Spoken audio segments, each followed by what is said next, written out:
Hi everybody, my name is Nairi. Welcome to my channel. We're going to talk about transitions today, and this is by request from Gabby. So Gabby, this is for you.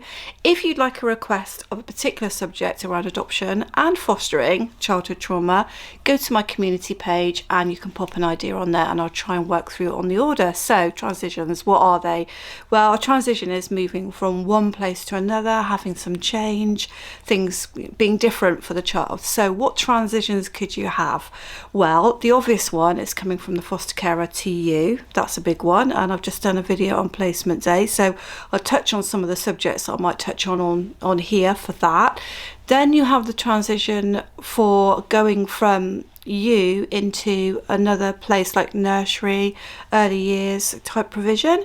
Then you have school, and then you have the different types of school and year groups that might happen at school. But then you've got the less obvious ones, so perhaps moving home, having a baby arrive, a new relative get involved in the family. It could be that you even change bedrooms for the child. It might be that there's a transition of a friendship group, so they were friends with one person and now they're friends with another person, maybe a new pet. So we go on, right? You get the idea that transition is a big one, and basically what it really means is significant change for the child. Now that might not be significant change for you. You might think there's nothing to it. It might be something really, really simple, like you've just changed the layout of the garden, or you've just changed the layout of your living room. But for some children, even that it's a big one. Okay, so let me talk about my boys just for a minute. So I've got teenage boys that I've had from 2 and 3 as foster children, and then eventually we adopted. And I can safely say any type of change at all they find stressful and difficult to cope with. So for example, if we're going to go on holiday, that's one I haven't mentioned, that's a little mini transition, isn't it? They do want to know everything, and of course you can't always tell them everything.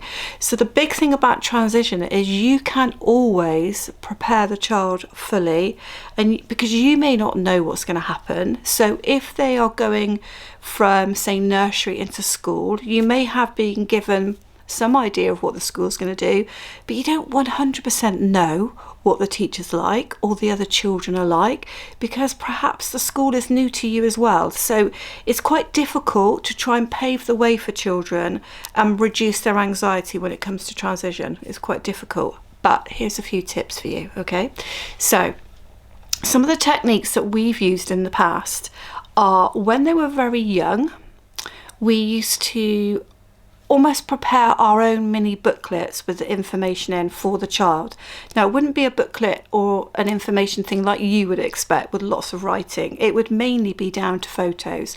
I remember when the boys went away for respite when they were foster children, which is something that happens with foster children. It doesn't normally happen with adopted children, so we don't get that now, obviously.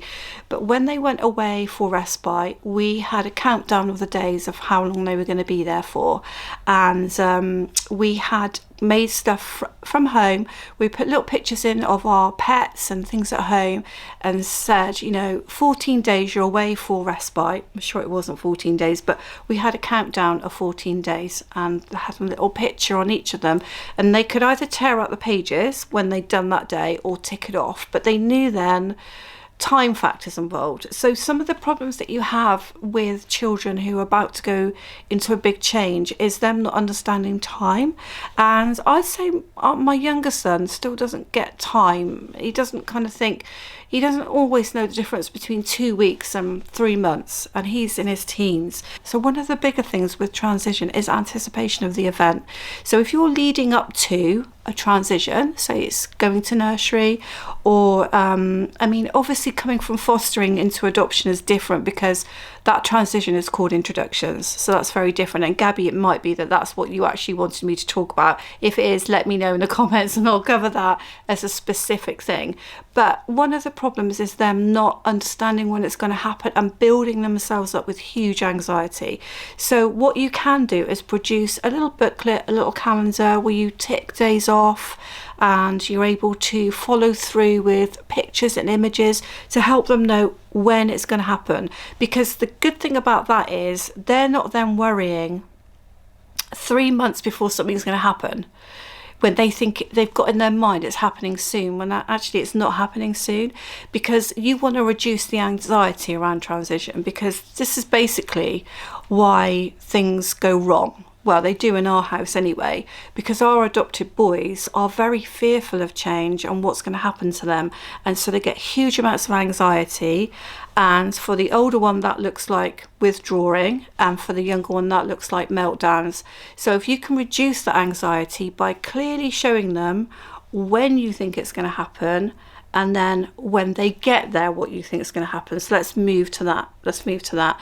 So it's going to be really important that you work closely with that nursery or school so that you can ease the transition in. Now, in our country, you can have enhanced transitions for this type of thing. And for some of the moves that the boys have had from one place to another, they've had those enhanced transitions. When I think back to my youngest son and how much he was struggling, I remember that when he went from nursery, which was a nice cozy environment which he'd become used to, into school, to start with, he couldn't manage full time, and they allowed him to do just mornings for quite some time.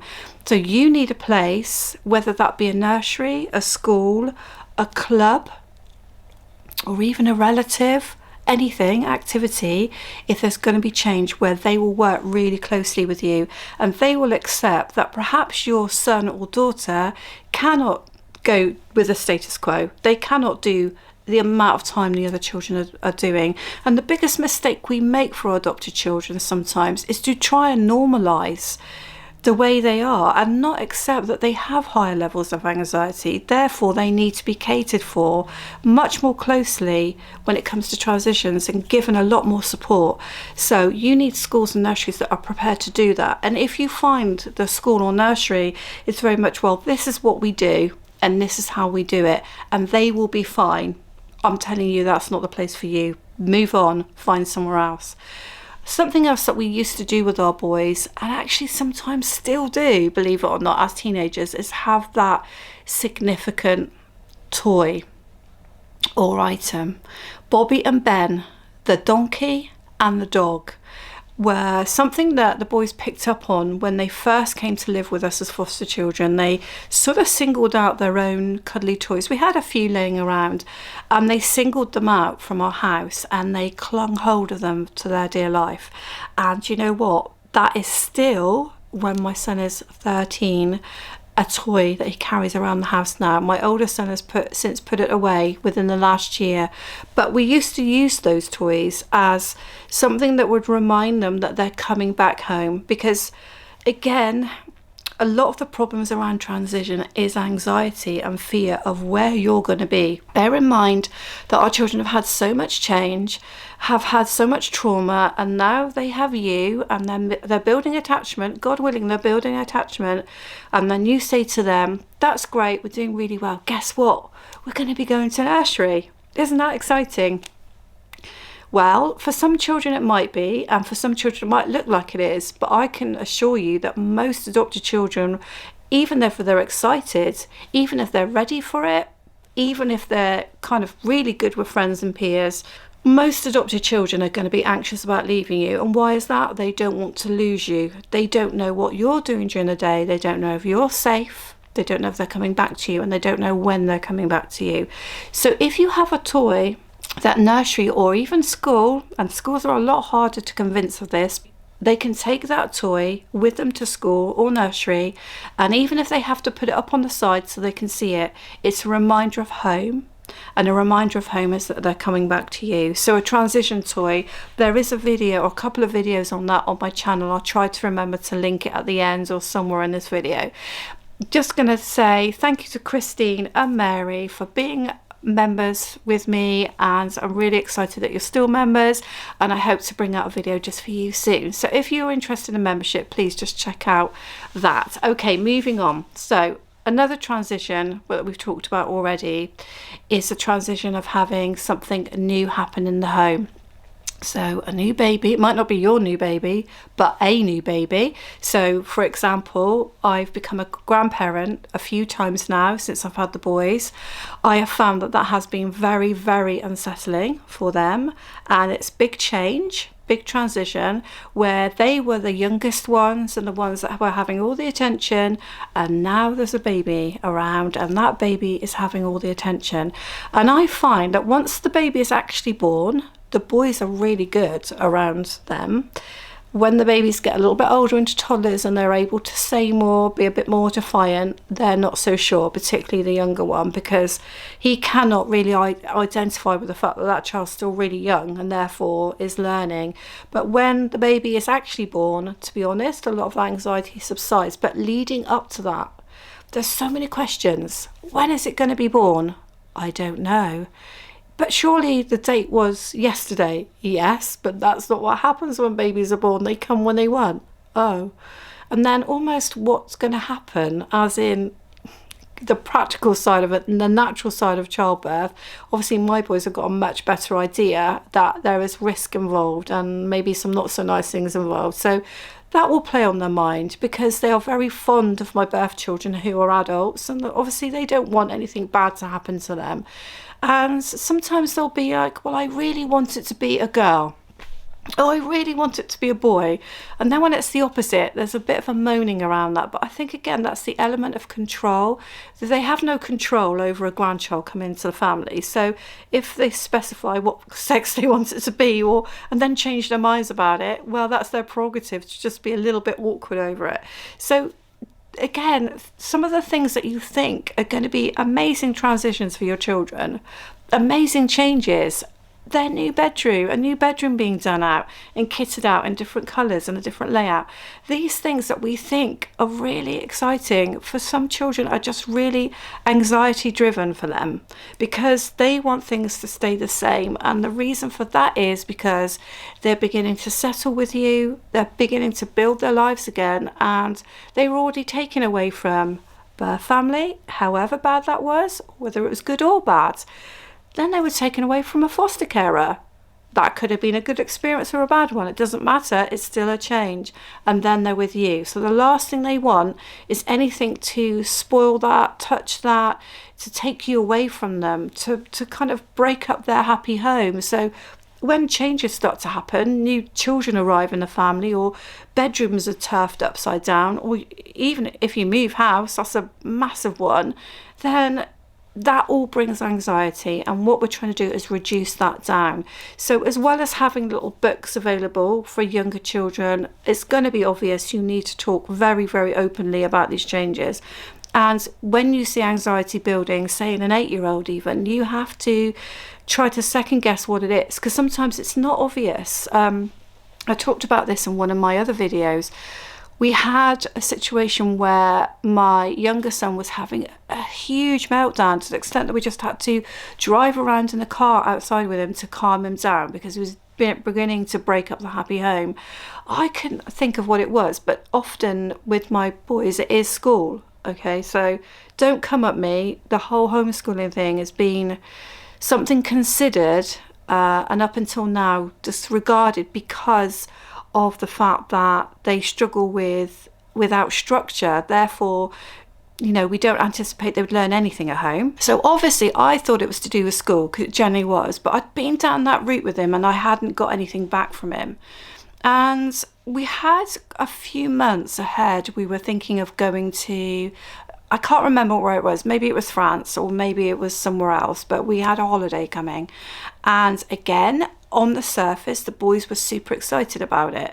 I think we were going somewhere special, and I think it was going to introduce some new things to them that they hadn't done before. So we hadn't had any conversation about it not being a good thing, and yet he was really unsettled. So he just said something to me about something random connected with the holiday, and I automatically knew it was that. And then once I knew it was that, I was able to talk to him about everything that he was anxious about, and he was anxious about so much. And my boys do have a real high level of anxiety. We're dealing with it every day. If I say to you, when one of my sons is upstairs, he'll want to know that I'm in a room next to him, for him to be settled up there, and he's 13. That gives you an idea of what we're dealing with on a daily basis. Let's go back to the transition between foster care and adoptive home, just in case that's what Gabby was thinking. I'll just touch on it lightly, okay? There could be a whole video around this.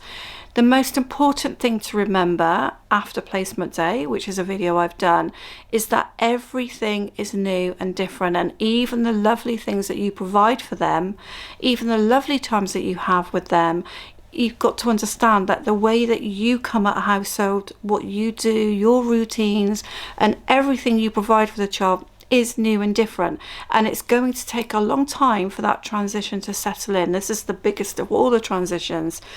Lots of people expect children to settle quickly, and it looks like they have, but I've touched on this before. It's going to take a few weeks of the honeymoon period before any of the true character of the child probably comes through, and any true emotions and feelings probably show themselves. But in reality, you're really looking at about at least 6 months before you can actually see what you're dealing with, and before the child actually starts to believe that they're not going anywhere else and they're actually going to be with you. And in reality, it takes longer than 6 months. So that's just a touch on the fact of how long it takes for a child to settle in. I hope this video on transition has helped you. Check out membership if you want to, subscribe if you want to, and I will see you on Fly Little Birds. Thank you.